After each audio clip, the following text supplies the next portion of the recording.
но уже слышали стуки и как будто бы голос. Мы пошли проверять, было очень страшно. Волосы были черные, она стояла, наклонив голову, там же стояла. Так, все, я заканчиваю это. Всем привет, я Элиди, со мной моя собака Джина. Вы смотрите мой новый мистический канал. И сегодня я буду читать истории от моих подписчиков, которые они мне отправили через телеграм-канал. Стань одним из первых подписчиков на этом канале, подписывайся на канал, а мы начинаем. Все получилось совершенно случайно. Я рассказала в одном из видео свою мистическую историю, и мне просто посыпались в комментариях истории из жизни подписчиков и зрителей. И наверняка у тебя тоже есть какие-то мистические истории или странные события в твоей жизни. Так что, если ты хочешь поделиться, у нас тут сообщество любителей таких историй. Ссылку в описании найдешь на мой паблик в Телеграме, и там в закрепленных сообщениях можно найти бот. Ариночка и Дворняжка пишут. Один раз мы с классом поехали в лагерь на сутки. Лагерь был в лесу. Сам лагерь не новый, но и не очень старый. Моя подруга рассказала такую легенду об этом лагере, что неподалеку утонула церковь и девушка. И ночью там слышны колокола и крики девушки. Еще в этом лагере мы нашли под кроватью какие-то странные таблетки. В комнате на стене были маленькие красные пятна. Когда мы находились там, нам было очень не по себе. Но мне кажется, что вроде это все какие-то совпадения. Летом я опять поеду в этот лагерь, но уже надолго. Постараюсь узнать что-то новое. Елизавета пишет. Мы сидели с подругой одни в моем доме. На улице была гроза. И тут нам вырубили свет. Нам было на тот момент по 9 лет, а мама с папой были у кого-то на ДР. Мама мне позвонила и уточнила, все ли у нас хорошо. Я сказала, что все хорошо, и отключилась от звонка. Мы зажгли свечки, начали рассказывать страшные истории. Подруга начала рассказывать, и тут в дверь постучали. Мы пошли проверять, было очень страшно. Мы подошли к глазку, никого нету. Я подумала, что кто-то прикалывается. Я сказала подруге, что пошли ко мне в спальню, она согласилась. Мы сидели и слышим какие-то шорохи на кухне. Пришли.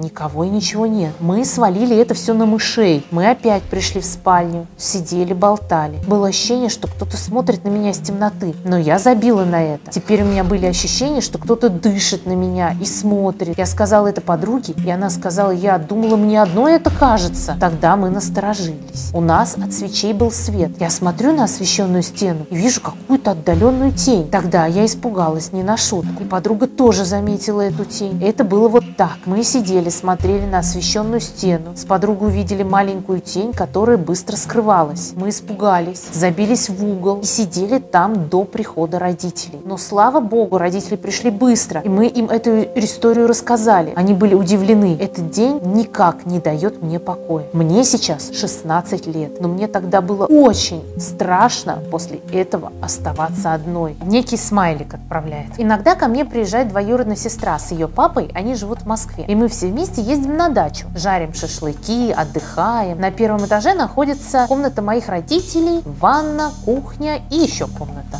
На втором этаже наша с двоюродной сестрой комната и комната ее папы. Однажды вечером мы собирались ложиться спать, лежим, о чем-то разговариваем и слышим скрип. Он шел сверху, а там сверху чердак, на который никто никогда не ходит. И скрипы были похожи на то, что там кто-то ходит. Сказать честно, нам было страшно. Когда скрипы прекратились, мы уснули. Наутро мы решили посмотреть, где вход на этот чердак. Он оказался на потолке между комнатами. Он был закрыт на замок. На следующий вечер мы также лежали, разговаривали, но уже слышали стуки и как будто бы голос. Мы знали, что все в доме спят, и голос не был похож на тех, кто был сейчас в доме. Мы не на шутку испугались. Пошли к взрослым. Они сказали, что, может, нам показалось. Мы не хотели выяснять, что это было. Взрослые сказали, что завтра залезем и посмотрим. Поэтому просто легли спать. На утро моей матери стало плохо, и мы вынуждены были уехать, так и не посмотрев, что же было на чердаке. Прошел уже год после этой ситуации, но так никто и не залез и не посмотрел, что там на чердаке. Кстати, вот мы тоже снимали видео на чердаке, у нас тоже в доме в Подмосковье был чердак, целая серия там была из видео с чердаком, если вы вдруг не видели, не знаю, посмотрите. Софа ВСФ пишет. Привет, Эли. Это было где-то в 2020 году. Я и моя подруга решили вместе отпраздновать Хэллоуин. Она пришла ко мне домой. Мы запаслись вкусняшками.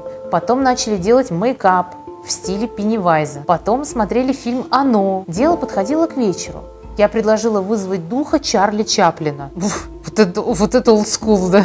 Ничего себе, почему именно Чарли Чаплин? Мы все подготовили, но решили сначала посмотреть твое видео с 2017 года. У меня там столько было видео в 2017 году. Мы в доме с пленки на дереве вызывали духа Чарли. Не Чарли Чаплина, а Чарли, мексиканского духа. То есть это к этому актеру, который вот это вот делает, никакого отношения не имеет. Не его мы вызывать. Ну, может, это про что-то другое? Давайте продолжим. Просто посмотрели твое видео, досмотрели до конца и все-таки решили вызывать. Мы подожгли свечки и еле как установили карандаши. Сразу после слов «Чарли, приди».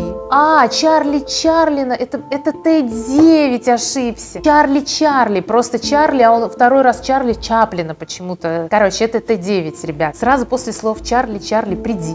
Ничего не произошло. Но потом начали тухнуть свечи. На нас это не остановило, и мы опять подожгли их. И опять 3 раза сказали «Чарли, приди». Была тишина.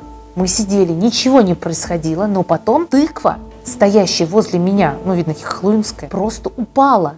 Мы начали орать, бросили это все, убежали в соседнюю комнату. Через минут 5 мы решили туда прийти, все успокоилось. Она порвала бумагу, я поломала карандаши, и выкинули их. Винкскс пишет: в 6 лет, когда я осталась одна дома, родители ночью уехали в магазин. Я решила спать и, как обычно, включила лампу.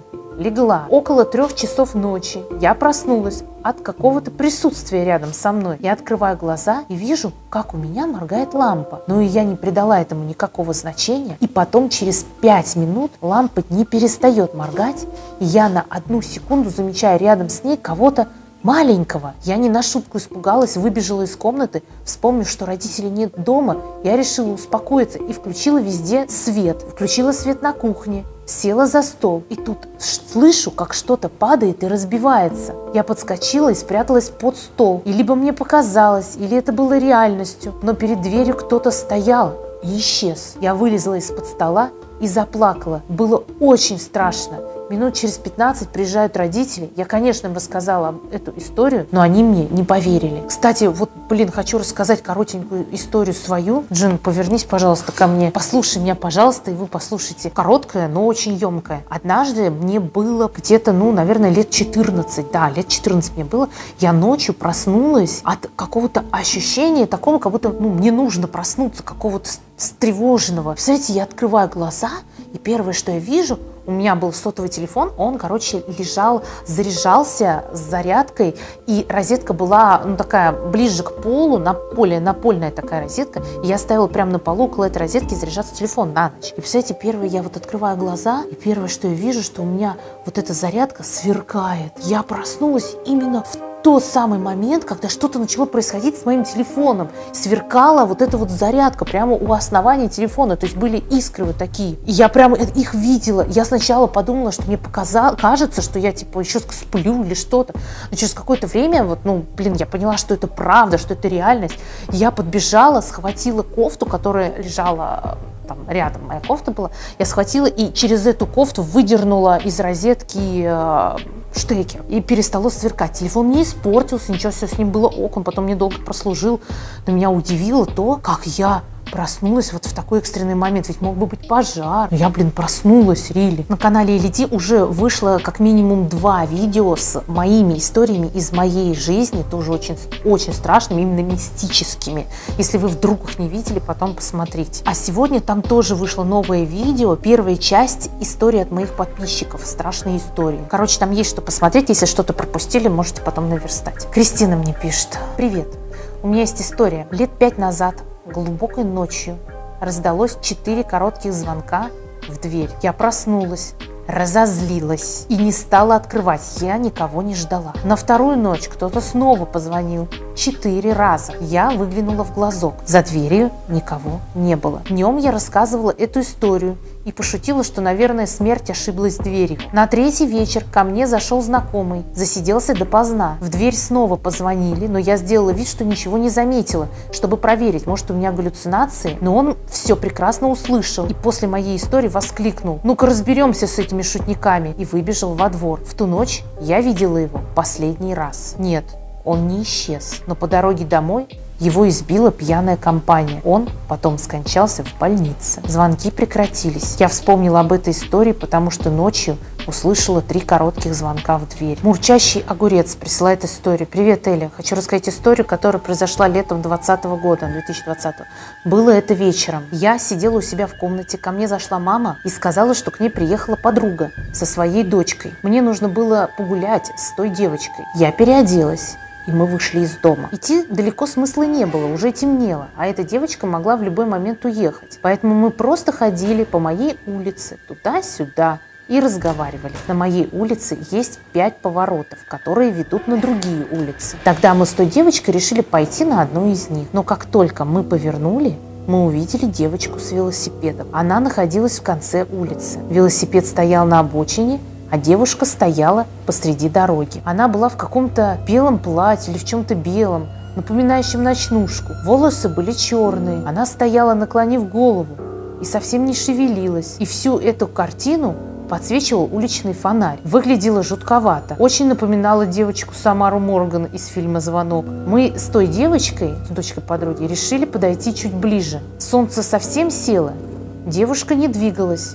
Мы вдвоем идем. Но в один момент девочка, с которой я шла, вдруг развернулась и начала убегать. Я сразу же побежала за ней, потому что одна я бы там со страха померла. Когда мы почти добежали до моего дома, мы решили обернуться. Девушка находилась значительно ближе к нам, чем была изначально. Тогда мы ускорились, забежали ко мне во двор, закрыли калитку на замок. Я в частном доме живу. Мы рассказали это родителям, но нам не поверили. Это правда звучит как бред. Немного посидев с родителями, мы захотели еще раз туда пойти. Но там уже не было никого, ни девушки, ни велосипеда. Конечно, мне могло показаться...